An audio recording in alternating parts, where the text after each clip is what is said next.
ከመነጽርና ከቀዶ ጥገና በፊት ይህንን ቪዲዮ ይመልከቱ። የአይን ብርሃንን የሚመልሱ የደረቀ አይንን የሚያርሱና የደበዘዘ እይታን ጥርት የሚያደርጉ 6 ተአምራዊ የሱፐር ፉድ ፍሬዎችን ይዤላችሁ መጥቻለሁ። ግን ጥንቃቄ፣ አጠቃቀማቸውን በትክክል ካላወቃችሁ ጊዜያችሁን እያባከናችሁ እንደሆነ ልታውቁ ይገባል። ምክንያቱም ትክክለኛው ሚስጥር ያለው እነዚህን ፍሬዎች መውሰዱ ላይ ሳይሆን አዘገጃጀቱን ማወቅ ላይ ስለሆነ ነው። እንደዚህ ያሉ ህይወት ቀያሪ የጤና ሚስጥሮች ሁል ጊዜ እንዲደርሷችሁ አሁኑኑ ቻናላችንን ሰብስክራይብ በማድረግ የቤተሰባችን አባል ይሁኑ። እንዲሁም ቪዲዮውን ላይክ በማድረግ ለሌሎች እንዲደርስ ብርታት ይሁኑ። ጥናቶች እንደሚያሳዩት እድሜያችን እየገፋ ሲመጣ አይናችን በየዓመቱ 2% የሚሆን ተከላካይ ሴሎቹን ያጣል። ይህ ማለት እርስዎ የአይን መደብዘዝ ሲሰማዎት አስቀድሞ 30% የሚሆነው የአይኖ ጤና ተጎድቷል ማለት ነው። ዶክተሮች መነጽር አድርጉ ወይም ለቀዶ ጥገና ተዘጋጁ ቢሉንም እነዚህ ኩሽናችሁ ውስጥ የሚገኙና ማንም የማይነግራችሁ የአይንን ብርሃን የሚመልሱ 6 ተአምራዊ ፍሬዎች ግን እንዳሉ ማወቅ ይጠበቃል። በተለይ ቁጥር 1 ላይ ያለው ፍሬ የአይን ሞራን የመከላከል አቅሙ ወደር የለውም። አይናችን የሚደክመው በሁለት ዋና ጠላቶች ነው። አንደኛው ዝገት ሲሆን ልክ እንደ ብረት አይናችን በፀሐይ ብርሃንና በስልክ ስክሪን ምክንያት ይዝጋል። ይህ ዝገት የአይንን ሌንስ በማጥቆር የአይን ሞራ ይፈጥራል። ሁለተኛው ጠላት ደግሞ ስኳር ነው። በደማችን ያለው ስኳር ሲበዛ ሌንሱ በለጠቱ እንዲያቆምና እንዲደርቅ ያደርገዋል። እነዚህን ጠላቶች አሸንፈን ብርሃናችንን እንደመመለስ እንደ ዚንክ፣ ቫይታሚን ኢ እና ኦሜጋ 3 ያሉ መሳሪያዎች ያስፈልጉናል። አሁን ወደ 6ቱ ተአምራዊ ፍሬዎች ዝርዝር በቀጥታ እንገባለን። በስድስተኛ ደረጃ የምናየው በሀገራችን በብዛት በሚገኘው በሰሊጥ ነው። ሰሊጥ ለአይን ጤና ብዙ ጊዜ ይጠቀሳል። ለምን ቢባል በውስጡ ለአይን ወሳኝ የሆኑትን ዚንክ እና ቫይታሚን ኢ ስለሚይዝ ነው። ነገር ግን እውነቱን እንነጋገር። በ2024 የተደረገ አዲስ ጥናት እንደሚያሳየው ሰሊጥን ብቻ መመገብ የአይንን መጠን አቅም የሚጨምር በ6% ብቻ ነው። 6%፣ ይህም በጣም ትንሽ ነው። ለምን ካላችሁ ሰሊጥ ለጥገና ሳይሆን ለጥበቃ ነው የሚጠቅመው። ልክ እንደ አንድ ቤት ወለል ማለት ነው። መሰረት ነው እንጂ ጣራ አይደለም። አይናችሁ አሁን ባለበት ሁኔታ እንዲቀጥል ይረዳችኋል እንጂ የተበላሸውን በከፍተኛ ፍጥነት አይመልስም። ብዙ ሰዎች የሚሰሩ ስህተት ሰሊጥን ዝም ብለው መብላታቸው ጭምርም ነው። ሰሊጥ በውስጡ ፊታይክ አሲድ የሚባል ንጥረ ነገር አለው። ይህ አሲድ ሰውነታችን ዚንክን እንዳይመጥ ይከላከላል። ማለትም ሰሊጡን ትበሉታላችሁ ግን ጥቅሙን ሳታገኙት በቆሻሻ መልክ እንዲወገድ ታስገድዳላችሁ ማለት ነው። ከሰሊጥ እውነተኛውን ጥቅም ለማግኘት ትክክለኛው አጠቃቀም እንደሚከተለው ነው። አንደኛ፣ ሰሊጡን በደረቀ መጥበሻ ላይ ለጥቂት ደቂቃዎች አሙቁት። ሙቀቱን ያንን አሲድ ይሰብረዋል። ሁለተኛ፣ ሰላጣ ላይ ወይም ምግብ ላይ ነስንሳችሁ ብሉት። ሰሊጥ ጥሩ ጅማሮ ነው፣ ነገር ግን ከባድ የአይን ችግር ካለባችሁ ብቻውን በቂ አይደለም። ወደ 5ኛ ደረጃ ስንመጣ የዱባ ፍሬን እናገኛለን። የዱባ ፍሬ ለአይን እጅግ አስፈላጊ የሆነው የዚንክ ምንጭ ነው። ዚንክ ለአይናችን ምንድን ነው? በምሳሌ ላስረዳችሁ። ሁላችንም ቫይታሚን ኤ ለአይን ብርሃን እንደሚጠቅም እናውቃለን። ነገር ግን አንድ ሚስጥር አለ። ቪታሚን ኤ የሚመረተው በጉበታችን ውስጥ ቢሆንም በሰውነታችን ውስጥ በቂ ዚንክ ከሌለ ቪታሚን ኤ ጉበት ውስጥ ታስሮ ይቀራል ማለት ነው። በዚህ ጊዜ አይናችን ቪታሚኑን ያጣል። ማታ መኪና ስታሽከረክሩ ወይም በጨለማ ስንሄድ ማየት የምንቸገረው ለዚህም ነው። የዱባ ፍሬ በዓለማችን ላይ ካሉ ፍሬዎች ውስጥ ከፍተኛውን የዚንክ መጠን ይይዛል። ነገር ግን እዚህ ጋር አንድ ትልቅ ወጥመድ አለ። የዱባ ፍሬ ልክ እንደ ሰሊጥ በውስጡ ፊታይክ አሲድ የሚባል ጠንካራ መርዝ አለው። ይህ አሲድ ዚንክን አፍኖ የሚይዝ ካቴና ነው። የዱባ ፍሬ ዝም ብላችሁ ጥሬውን ከበላችሁት ወይም በሱፐር ማርኬት እንደሚሸጠው ተጠብሶ ብቻ ከበላችሁት ሰውነታችሁ ዚንክን ማግኘት አይችልም። አሲዱን ቆልፎ ይዘዋል። ታዲያ ይህንን ቁልፍ የሚከፍተው መፍትሄ ምንድነው? ይህንን ቁልፍ የሚከፍተው ብቸኛው ነገር ሎሚ እንደሆነ ልትገነዘቡ ይገባል። ትክክለኛውን አጠቃቀም ደግሞ እንደሚከተለው አዘጋጅቼላችኋለሁ። አንደኛ የዱባ ፍሬውን ማታ በውሃ ዘፍዝፉት። ሁለተኛ ውሃው ላይ ግማሽ ሎሚ ጭመቁበት። ሶስተኛ ለ8 ሰዓት ወይም ለ1 ሌሊት ይቆይ። ሎሚው ያንን አሲድ ይሰብረዋል፣ ዚንኩም ነፃ እንዲወጣ ያስችለዋል ማለት ነው። አራተኛ ጠዋት አድርቃችሁ ወይም በትንሹ አሙቃችሁ ብሉት። አሁን ወደ ደረጃ 4 እንሸጋገር። ይህ ፍሬ በብዙዎች የተረሳ ቢሆንም ለአይን ጤና ያለው ጥቅም ግን ከዱባ ፍሬ እጅጉን ይበልጣል። አይናችን በሺዎች የሚቆጠሩ ስስ የደም ስሮችና ነርቮች ያሉበት አካል ሲሆን ትልቁ ጠላቱ ደግሞ እብጠት ነው። ሄምፕ ይህንን እብጠት በማጥፋት ረገድ ወደር የለውም። ለምንድን ነው ሄምፕ ልዩ የሆነው? ሄምፕ በውስጡ ኦሜጋ 6 እና ኦሜጋ 3 የተባሉትን ጠቃሚ ቅባቶች ልክ አይናችን እንደሚፈልገው በ3 ለ1 ጥምረት ይዟል። ይህ ተፈጥሯዊ ሚዛን የአይን መቅላት፣ ማሳከክና የደም ስሮች መፈንዳትን ያስቆማል። በተጨማሪም ሄምፕ ሙሉ ፕሮቲን ሲሆን ሰውነታችን ሊያመርታቸው የማይችላቸውን 9 አስፈላጊ አሚኖ አሲዶች አሟልቶ ይዟል። እነዚህን ፕሮቲኖች አይናችን የተጎዳውን ክፍል ለመጠገን እንደ ጡብና ሲሚንቶ ይጠቀምባቸዋል። ጥናቶች እንደሚያሳዩት ለ6 ሳምንታት በቀን 3 የሾርባ ማንኪያ የሄምፕ ፍሬ የተመገቡ ሰዎች የአይን እብጠታቸው በ32% ቀንሷል። በ10 ቀናት ውስጥ ብቻ የአይን ማቃጠልና ድርቀትም እንደሚጠፋ ብዙዎች ይመሰክራሉ።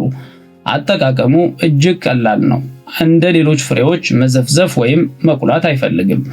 ልጣጩ ስስ ስለሆነ ዝም ብላችሁ በጥሬው ማኘክ ወይም ሰላጣና እርጎ ላይ ነስንሳችሁ መብላት ትችላላችሁ።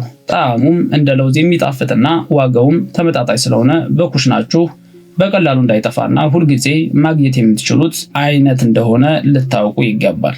በሶስተኛ ደረጃ የተቀመጠው ለኛ ለኢትዮጵያውያን አዲስ ያልሆነው ግን አጠቃቀሙን የሳትንበት ተልባ ነው።